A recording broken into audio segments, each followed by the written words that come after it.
Good evening, everyone, and thank you for joining today's KFAS Links talk.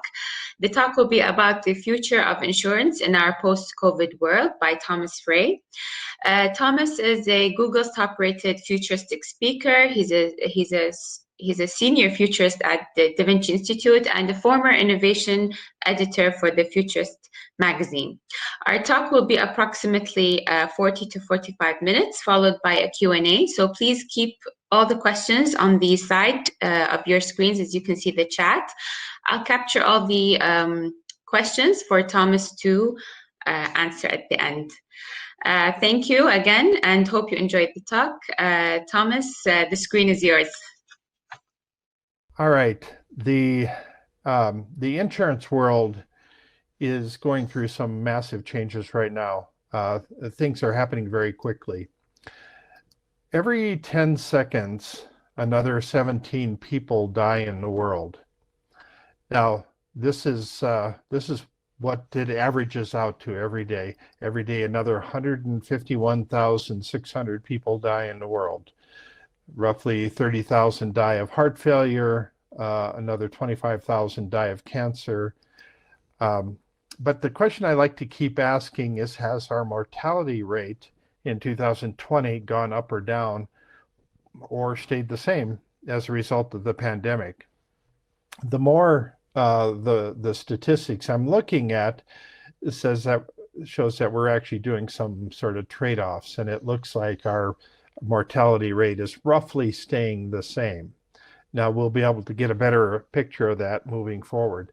But at the Da Vinci Institute that I run, we actually went through a series of brainstorming sessions on this one topic. And we started with this question of no person should ever die ever. Now, if we can actually fix human aging, if we can repair people after accidents, if we can cure diseases, if we can even modify people with deviant behavior, then no person should ever die ever. Is that our goal? And if not, why not? And I think this is such a fascinating line of questioning, because even if the odds of living forever, like 1 in 100 trillion, shouldn't that still be our goal? I mean, shouldn't we still move in that direction? So we have, in the healthcare world, we just have lots of major challenges ahead. You know, in the US, we have 34% obese and 20% smoke. 20% are drinking too much, 25% are 75% are physically inactive, and we have lots of cases of mental disorders. Now, these statistics vary from one country to another, but we have lots of challenges ahead. Now, as we're moving to this era of digital twin technology, now let me explain first what digital twin technology is. As we're getting more technology, we can actually put sensors around pieces of equipment, and whether it's a large tractor, or whether it's a cruise ship or a turbine in a power plant, we can actually monitor large pieces of equipment from a long ways away, from halfway around the world. And if something goes down, then we can actually call people in to repair it. We can fix those pieces of equipment. And we can even get to the point of starting to anticipate things going down, so we actually don't have any downtime at all that's unscheduled. So the next phase in digital twin technology actually is getting to remote robotics, where we can actually control things remotely. And they're doing a lot of this right now with Da Vinci robot in the surgery room, where doctors can actually perform a surgery from the other side of the world, and that's quite remarkable. So it leads to a whole series of other questions. At what point will the operators no longer need to be in the vehicle? They can be operating equipment from a long ways away. And then how much longer will pilots still need to be inside the airplane to be flying it? Do we actually need any pilots at all? Can we seal off the cockpit and just fly the plane remotely from some people on the ground? And then how much longer before digital twin technology is common in humans? Now, all of this is having huge implications as we start thinking about how the world's going to work moving forward. And then how long before doctors can monitor somebody's health remotely through their digital twin. So even though you might be on a cruise ship somewhere, or you can be down in South America or in Africa or in Australia, you could actually be monitoring, having a doctor monitor your health remotely. See, healthcare is transitioning from an industry driven by pharmaceuticals to an industry driven by data. And very soon, data is actually going to be worth much more than pharmaceutical drugs. So will the human genome just become another programming language? So rather than a doctor prescribing medicine for you to fix whatever's wrong with you, perhaps the doctor will just prescribe an algorithm to be downloaded onto your system. See, we're a very backward-looking society. We're backward-looking because it's just human nature. See, we've all personally experienced the past. As we look around us, we see evidence of the past all around us. In fact, all information we come into contact with is essentially history. So it's almost as if we're walking backwards into the future. My job as a futurist is to help turn people around, to give them some idea of what the future might hold. So how does the future get created? Well, the future gets created in the minds of everybody around us. We all participate in creating the future, but so everybody participates in that, but from a little different perspective, people make decisions based on their understanding of what the future holds. So I use this phrase quite a bit. The future creates the present.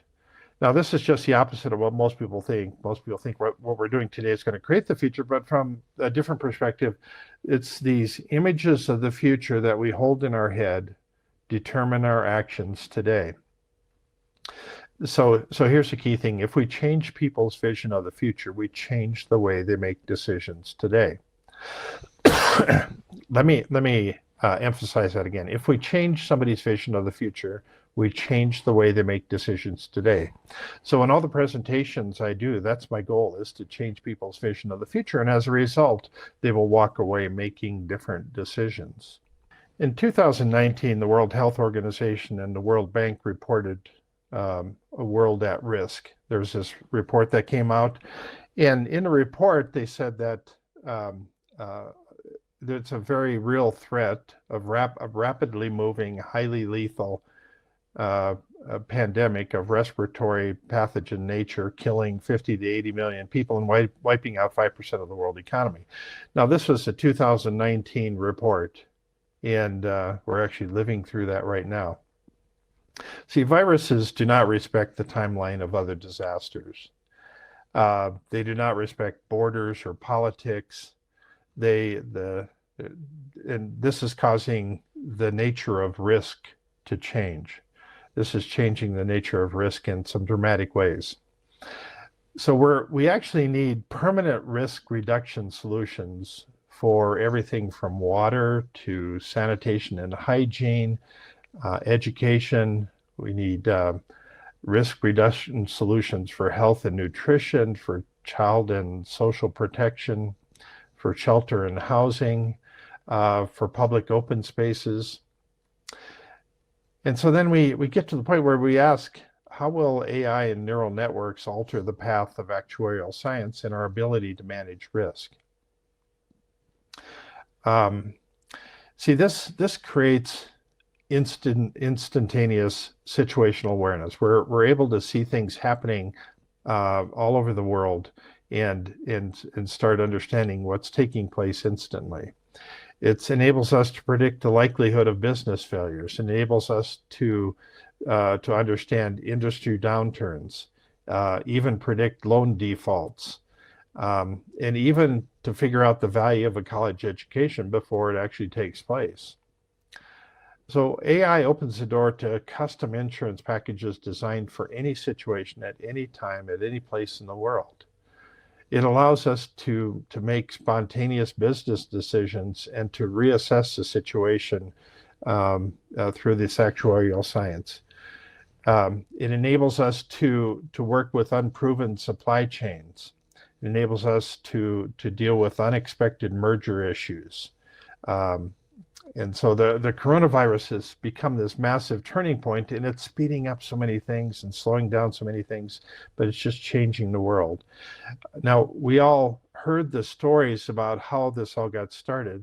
The coronavirus came from one of the wet markets in Wuhan, China, or it got somehow accidentally released from the Wuhan laboratory. Now, whatever actually happened there, we may never actually know the true story, but whatever happened, perception becomes reality. And China set the stage for the rest of the world. So we're rebooting society today, and there's several pluses and minuses as a result. The great reboot has given us time to think. And we work from home, and this is our dream setup. As people are working from home, they would love to have a setup like this, but the realities are far different. If you have kids at home, if you have pets at home, if you have family members at home, if you're in a cramped, crowded space, there's just nothing is convenient. And for the people that they're doing schooling at home, some of the students are frustrated, some of the parents are frustrated. It's just the changing nature of what's happening today. Some of the good things happening is on the left is the air pollution that was in China before COVID and then during COVID on the right. Far fewer car accidents because far fewer people were driving. And this will become the most expensive crisis in all human history. Businesses were simply never designed to be shut down and restarted months later. It's impossible to have this many top-down decisions without creating a massive number of unintended consequences. So I put together 10 predictions here on how the world changes as a result of this. We're experiencing the biggest job transition in all history. And most people, as they've had time to sit back and think, they've thought about, well, I would really like something with more meaning and purpose in my life. So some of the new jobs in hot demand: artificial intelligence, problem solving, critical thinking skills, data analytics, emotional intelligence. And it's hard to actually find places that are teaching those things right now. Number two, contact tracing is quickly becoming the gold standard for pandemic response. And contact phobia, our fear of coming in contact with other people, is going to permeate our thinking for generations. I mean, I fully expect that we're going to run into people 4 or 5 years from now that are still afraid to come out of their house because they're worried that they're somehow going to get sick if they do. Shaking hands with somebody has now become a symbol for you're an idiot. Universities are struggling. Roughly 50% will close by 2030, but this was already starting to take place before this, and so this is as a result of technology. And I'll talk a little bit more about this in a bit. COVID is going to become the greatest source of conspiracy theories in all history. So there's lots of industries hit hard by COVID-19. The sharing economy was really beat up, and they've adjusted quickly. Going to concerts, that's just simply not happening right now. Festivals are not happening. Comedy clubs are just starting to reopen. Cruise industry, we have tremendous amounts of hardware sitting around that's not being used. The same with the airline industries. Very few flights are taking place. Parades just aren't happening. Professional sports, nobody's in the audience at these sporting events. Film production, we have a massive production gap in films over the first part of 2020. Movie theaters are just starting to pick up speed again, and theme parks are just very tiny crowds coming to them. Business expos, and this is going to be one of the hardest ones because business expos have depended so much on serendipity and just a spontaneous running into people and carving out new relationships. But a lot of business sectors are moving exponentially faster. Delivery bots are in high demand, but they're still not up to par for what we're going to need. Electric vehicle sales are exploding. The Tesla Model 3 when Elon Musk introduced it in 2016, that was the most successful product launch in all history. Instantly, 450,000 people put $1,000 down on buying a car that they had never seen or knew virtually nothing about. And now Tesla is the most valuable car company in the world. Now, as we're shifting rapidly to electric cars, it looks like the internal combustion engine is on its way out. And all the indicators, this exponential growth curve of electric vehicles is making it so that by 2025, as early as 2025, we may end production of all internal combustion engines. Lab-grown meat industry, this is gotten kicked into gear here too. And by 2025, we're going to see production facilities cropping up in major cities all over the world. Working remote is here to stay, and we're going to be turning this into home command centers. And so that's going to get very interesting very fast. And by 2030, the largest company on the internet will be an education-based company that we haven't heard of yet. I'll talk a little bit more about that in a bit here. And then driverless technology will be the most disruptive technology in all history.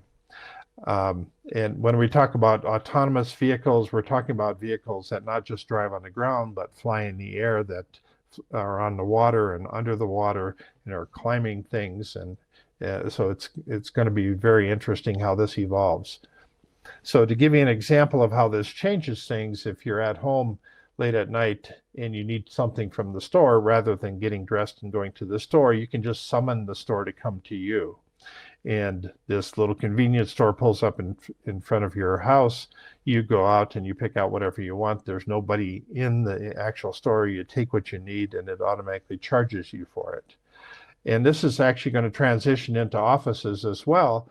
Rather than going to the office, we can have the office come to you, and you can actually have meetings and drive around town and pick up the people for the meetings and then have your meeting and then drop them off at the end of the day. We're moving into a world of rapidly shifting demographics.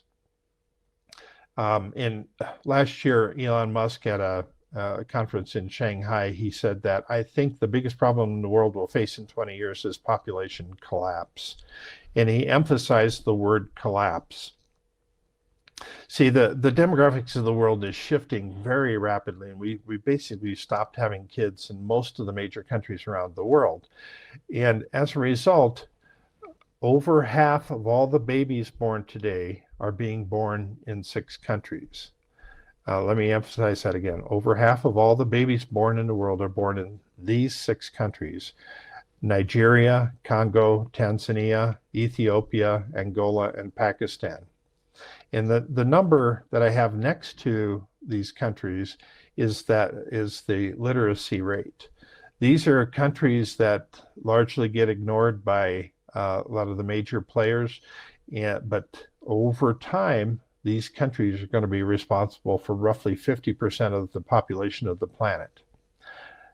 And they all have access to smartphone technology. So if we're worried about the refugee problem today, we haven't really seen anything yet, because as these young people are growing up, they say, "Oh, I have access to smartphone technology. Let me look at. There's great things happening around the world, but they aren't happening here. I think I will go there." And so lots of very little risk for them to just pick up and travel around the world. If we extrapolate from the trends today, by 2050, India will be the most populated country in the world, followed by China, followed by Nigeria, followed by the US, and then Pakistan.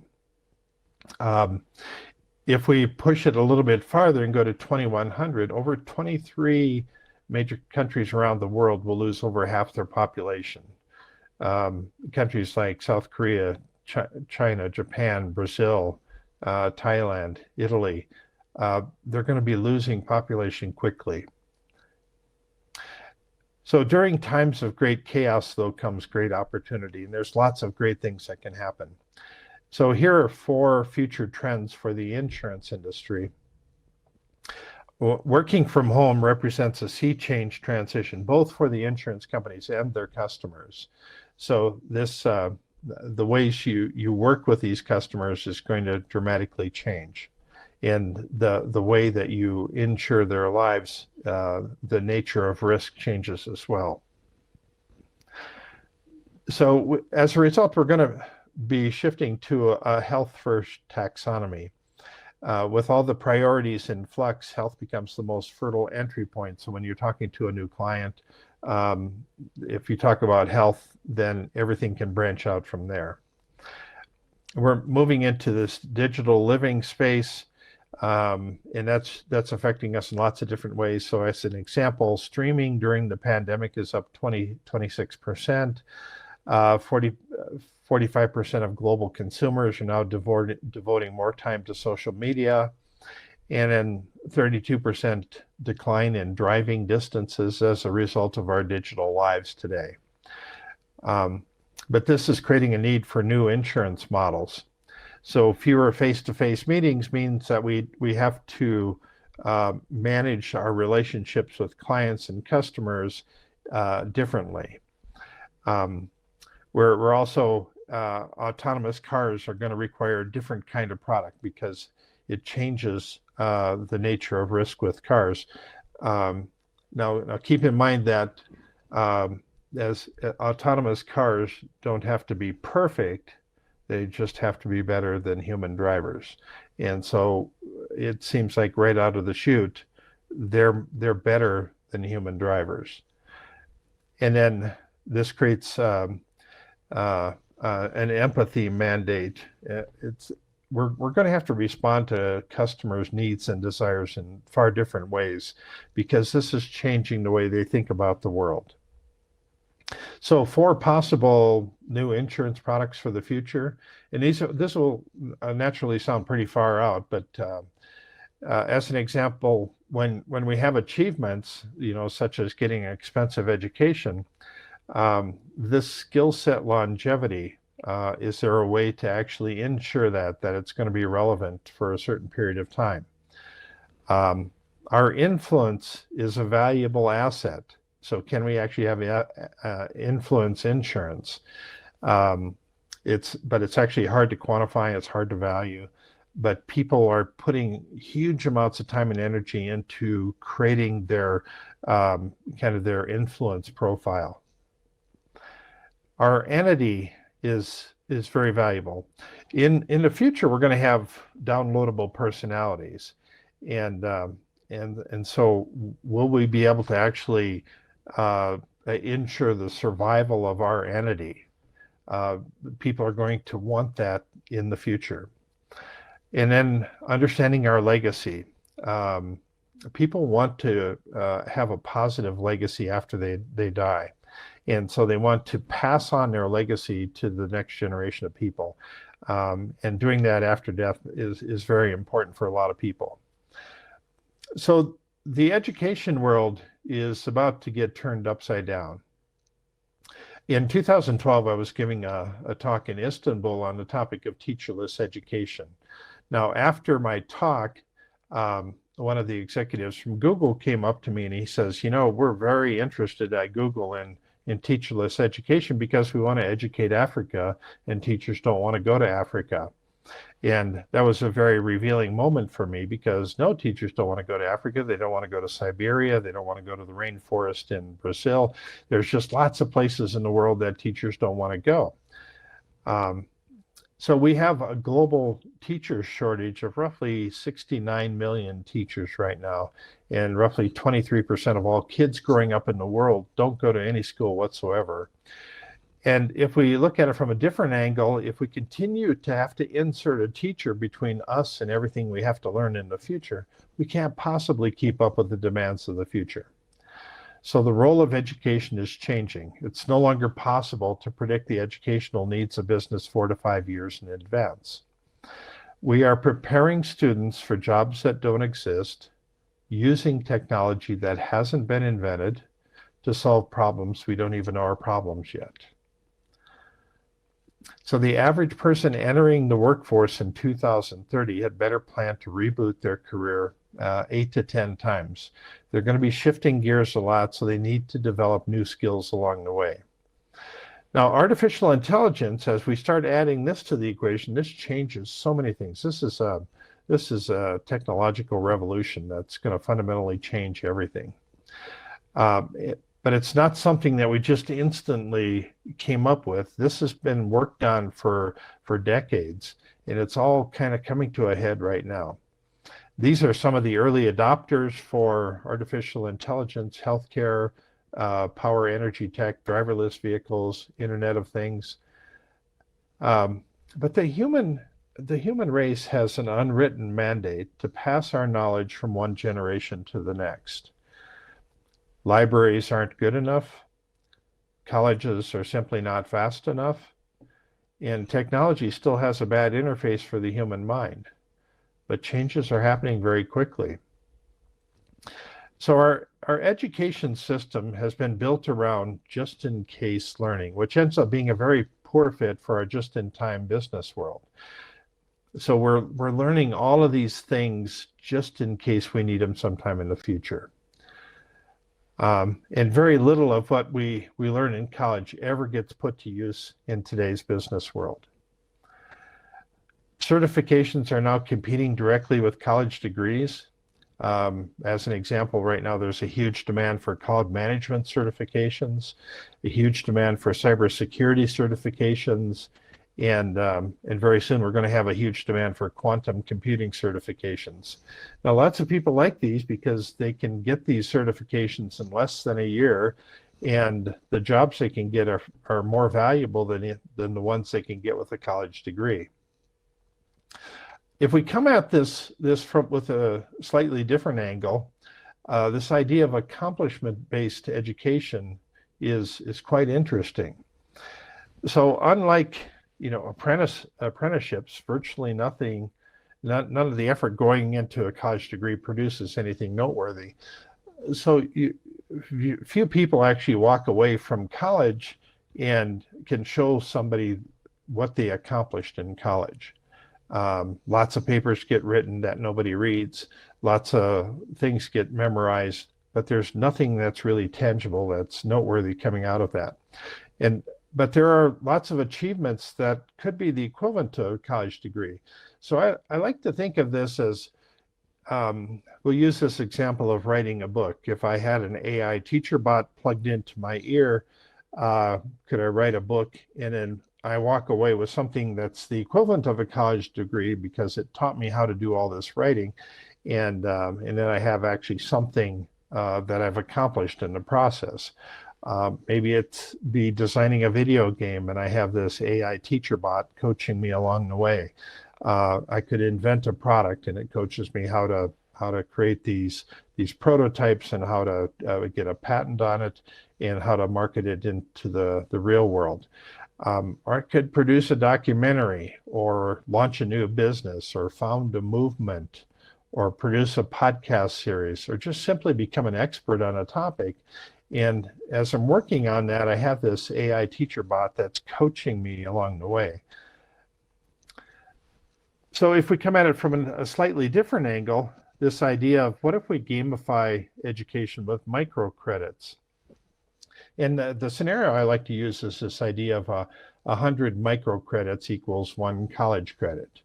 So as an example, if I were to read a book and take a quick assessment, I could get 14.7 microcredits, or I could watch a movie, take an assessment and get 3.2 microcredits, or listen to a podcast, or take an online course, or listen to a TED Talk, or view a training video or a documentary. All of these things that are normal learning activities that we have in our life, we could do these and suddenly we could get assessed for those and get some microcredits, and that totals up to something rather interesting. So what if we rewrite the rules for achievement? So as an example, today, the highest level of achievement in academia is getting a PhD. Well, what if we could actually do this in a way where there's 200 levels above a PhD? So you have this super category 5 black belt ninja PhD that only 5 other people in the world have achieved so far. And we keep going up from there. So lots of these ideas are designed to take the siding off of education. It allows us to operate outside the bounds of education today. One approach is this idea of podcast college. So rather than having a lecturer in the front of a room, a professor that's going on and on about organic chemistry or whatever it might be, wouldn't it be more interesting having two intelligent people having a conversation about it? There are currently 850,000 active podcasts and over 30 million episodes so far, and those numbers are growing exponentially. If we apply AI to teacher bots, the new game then becomes to find the fastest way to teach students. Over time, AIs will quickly learn the student proclivities, the idiosyncrasies, the preferred tools, personal reference points, and how to stay engaged in learning, even in the face of distractions. We learn what skills we're proficient in, what skills we're deficient in, and what's needed to bring them up to speed, and how and when to schedule their training. And then when we've mastered the topic. So we learn when things are working, when things are not working, and when we've mastered a new skill. So throughout this training curve, we actually learn how to do things faster. We learn things 2 times faster, 4 times faster, maybe even 10 times faster than learning today. And that's why I say by 2030, the largest company on the internet will be an education-based company that we haven't even heard of yet. This is one that's going to be bigger than Apple, bigger than Google, bigger than Facebook, and it's going to come out of the woodwork, and it's going to scale very quickly. Now, this type of technology will give us the ability to create lots of micro industries. Now, when I talk about micro industries, these are little startup businesses that are going to get started, 1 or 2 businesses that just crop up and they create entire industries. So an AI enhanced human app builders, training systems for businesses, traffic control systems, warning systems, and then this is going to create a myriad of new jobs. I actually think we're moving into an era of super employment. I think we're going to have more jobs than we know what to do with.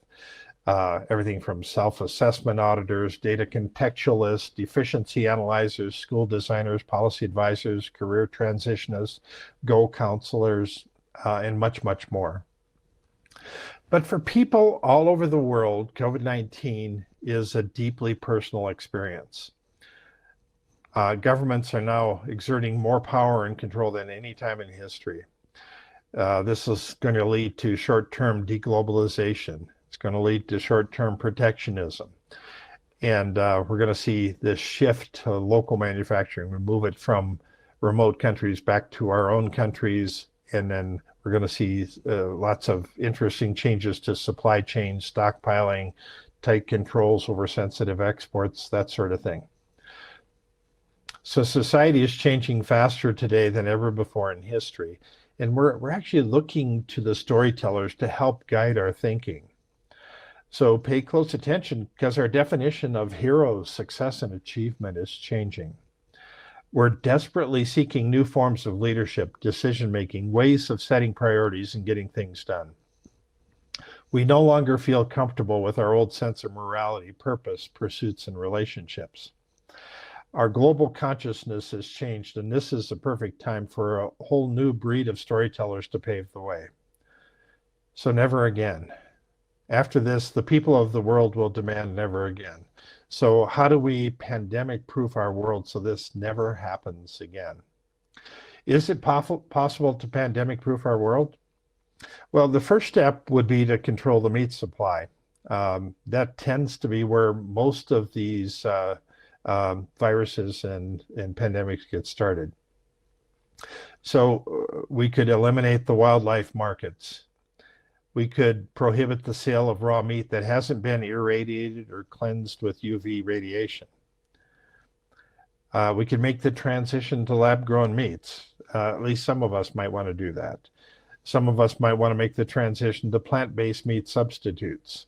So there's other options for doing this. Step 2, we could dramatically reduce deforestation. We could implement reforestation programs to restore the buffer zones between the habitats of wild animals and domestic livestock. Step 3, we could develop augmented reality tech that's capable of scanning for viruses. This technology is getting better, so we could automatically scan people that are coming into buildings and know if they're showing any symptoms or not. There's many other options as well. We could create digital tattoos for monitoring our blood, odorometers for monitoring smells, antivirus skin coatings, self-disinfecting houses, and using CRISPR technology, which is going to give us an entirely new toolbox to work with.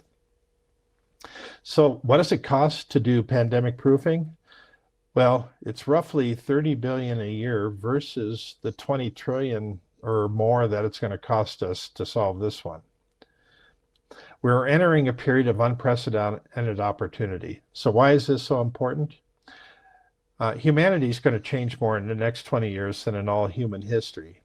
At the same time, our risk factors are going to increase exponentially in our children's children who haven't even been born yet. They're counting on you. They're counting on all of you watching this today to make great decisions. As Steve Jobs says, is right now is one of those moments that you are influencing the future. But sometimes our best efforts just look a lot like this. Yeah, where everything just falls apart. So any of you that are interested in my latest book, Epiphany Z, you can get it at most major bookstores, or you can get it now on Audible. We do have a Foresight Journaling newsletter, and any of you that would like more information, please feel free to contact me and ask to be put on our newsletter list. And I thank you very much for having me here today. Thank you.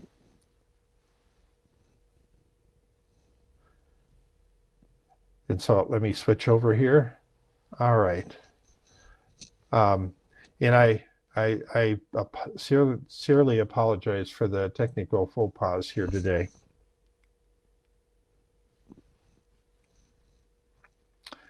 Let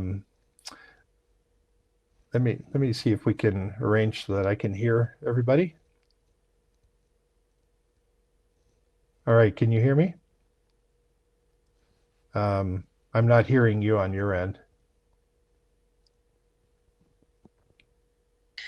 Can you see the comments on the side? If anyone has any questions, please feel free to drop them in the chat box. Okay. Yeah, I'm seeing the comments coming through over here. Okay, what's a good question to start with here?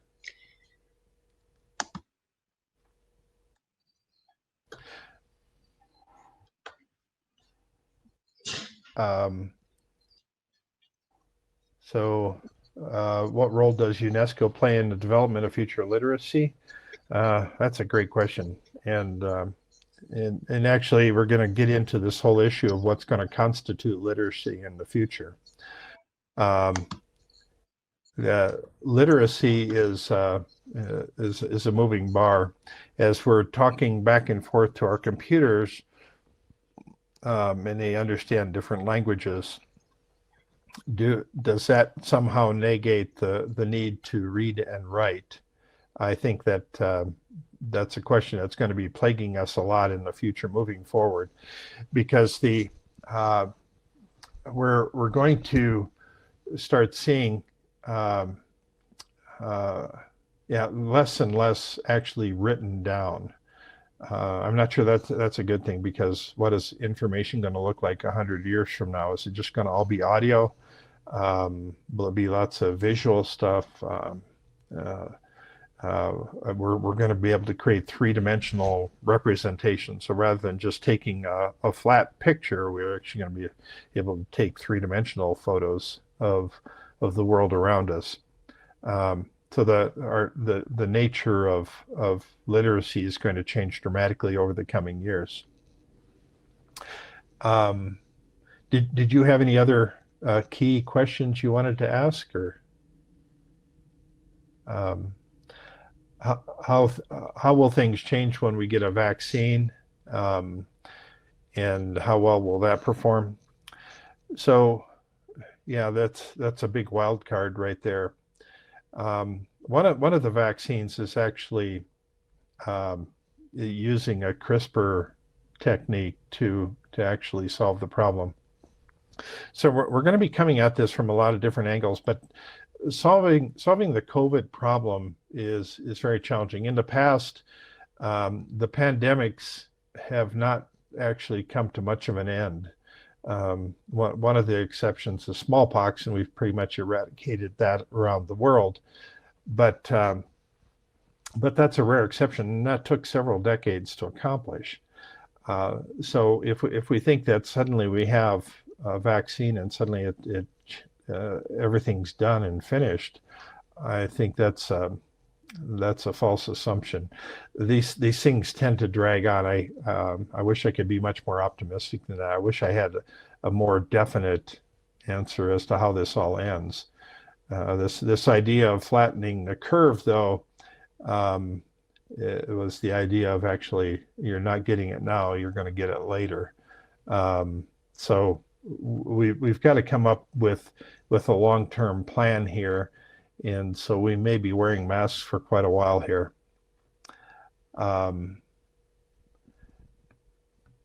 Let's see. Let's see, that one of the things I tried to do is highlight the changing nature of risk and our ability to assess risk. And so many people think that it's man versus machine. So it's us versus the robots, it's us versus the AI. And so that this technology is going to put lots of people out of business. But what it's doing is it's giving us other tools in our toolbox. So it's not us versus them, it's actually us with them. So as we actually work with these tools, it will give us the ability to accomplish so much more in a typical day, in a typical lifetime. So the average person today, somebody 10 years from now will maybe be able to accomplish 10 times as much as the average person today. That speeds up the amount. We're taking 10 times as many risks. We're taking 10 times as many gambles. We're potentially making 10 times as much money in the process. And so this ability to accomplish much more is opening the door for so many other businesses to kick in. And the emerging technology is going to give us the ability to create these micro industries, and whether it's 3D printing, autonomous technology, or whether it's working from home or new forms of government, all of these things, it's giving us the ability to create these micro industries, and these micro industries then will open the door for tons of new job opportunities, tons of new employment that will be very pervasive. It will take over the world and take over our lives. And so it looks like we're,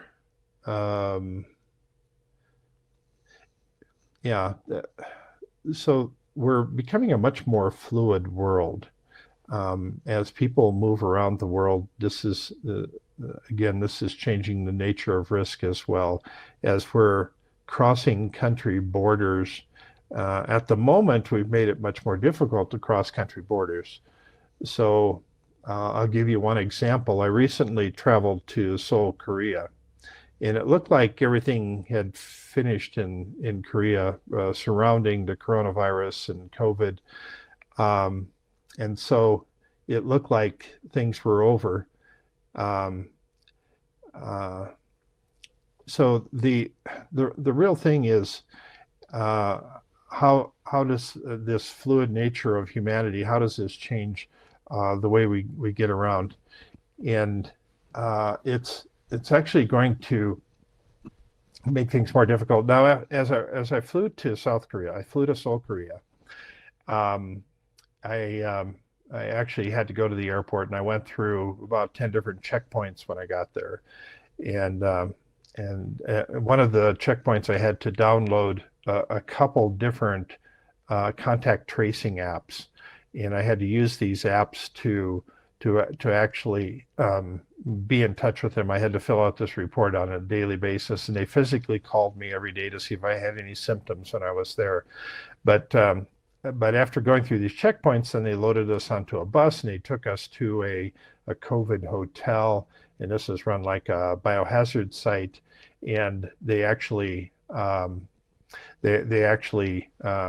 everybody was wearing hazmat suits there. And so they gave me a COVID test and they gave me a bag of food and water to take to my room. And they said, don't come out until we let you out. So that was, but it was like getting into the country of Korea. I had done all of the quarantine exemption forms and things like that. So, yeah, that all changed. And so traveling through the Los Angeles airport, it became very clear that the Los Angeles airport was this dystopian ghost town. There was just the international section. There was nobody there. There was nobody waiting in line. There are very few flights going in and out. So it became very clear to me that international travel is not going to happen anytime soon. It's not going to come back as an industry anytime soon. So that's going to take a long time for us to get the confidence to do that. And then, and so there's so many things changing. And I see this one question here of how does this change our retirement age moving forward? And so after COVID, this is we have to assess how the death rate is changed. The mortality rate around the world has had that gone up or down. It looks like it's kind of balanced out. So we have far fewer flu cases this year and far more COVID cases. But we'll see how that pans out around the world.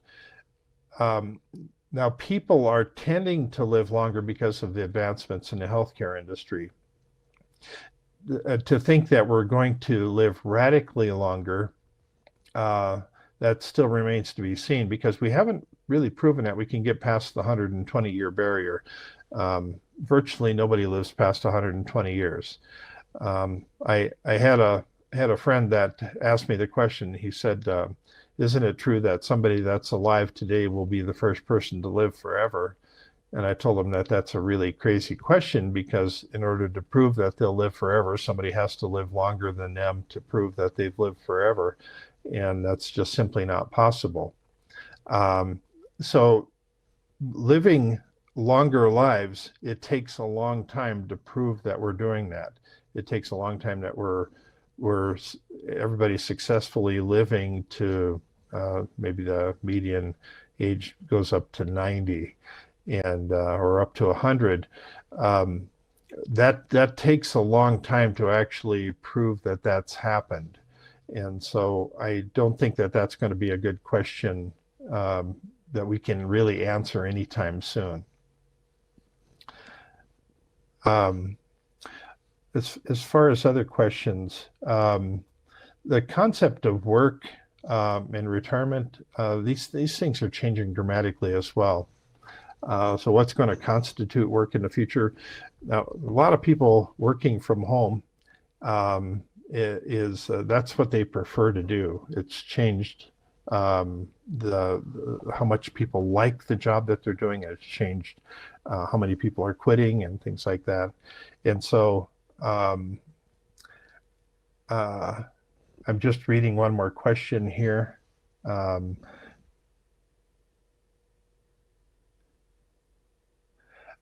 So as a result of this, we're actually, let me just read through this question. You spoke of how the dynamics of education will be changing. Do you think having the education sector focus more on degree relevance to specific current market applications will lead to more people falling into conspiracy theories and false information due to growing lack of knowledge in basic subjects such as physics, chemistry, and more? That's a really good question. There is that potential. Do we lose kind of a degree of common sense along with this?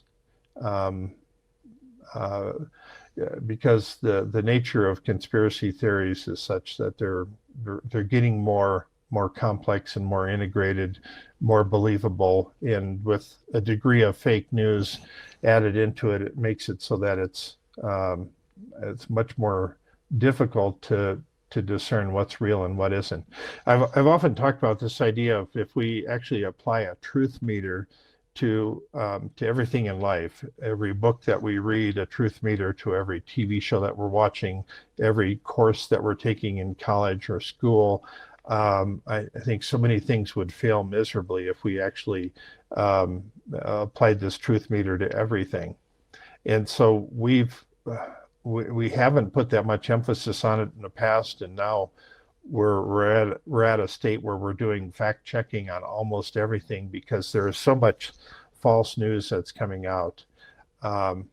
So this becomes a real problem. And so what actually constitutes truth in the future, and how do we measure that, and how do we and if somebody tells us this is their opinion, does that have as much weight as fact moving forward, because we have no way of assessing what the truth of a situation actually is. So if I make a prediction that the retirement age is going to go up to age 80 sometime in the future, that's my opinion.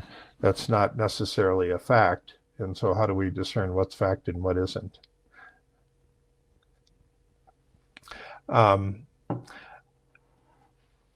Okay, let me talk a little bit more about the insurance industry. As we move away from traditional methods of insuring, do we see any innovation in fraud detection and corruption detection? Now, this is going to be a hot topic moving forward, as we're going to try to implement AI systems to uncover different scams and fraud that's happening around the world. And as we're actually breeding a much higher caliber criminal at the moment, and so it becomes more and more difficult to actually discern what's real and what isn't. And so at some point in the future, how will we know that you're a legitimate representative of an insurance industry and that this is a legitimate offer that's being made for insurance? You take the money that I'm paying in for this policy, and then as soon as I make a claim, then the entire company just miraculously disappears. I think we're going to have that type of fraud in the future. But going in the other direction, I think we're going to actually be able to create micro policies around everything from, I just bought a collectible comic book or a painting from some famous artist, and I just want to get this insured instantly. And I think those type of spontaneous instant policies are going to be possible in the future. Kind of the insurance industry, how they're working with customers as we have everybody working from home, it's going to be a vastly different type of relationship because we're not sitting across the table from somebody and actually experiencing what that's like to be in the same room with a person. So again, how do I know that this is a real person, that this is, I think we're going to come up with technologies for doing that, but it's not actually an easy thing to accomplish. Yeah, we're actually running into a world where the fraud that's being committed is moving up the exponential scale in complexity. Somebody who's siphoning off money from an account, somebody who's stealing from a retailer, from a store, people. I've actually experienced this myself with bait and switch transactions where what I ordered is not what they sent me, and then when I complain about it, they say, well, sorry, we can't have you return that. There's nothing we can do about this, and you've just lost the money. That's a complicated thing to, I mean, do we start adding insurance policies, micro insurance policies to every transaction that we're doing? Companies like Amazon automatically have that in place to a degree.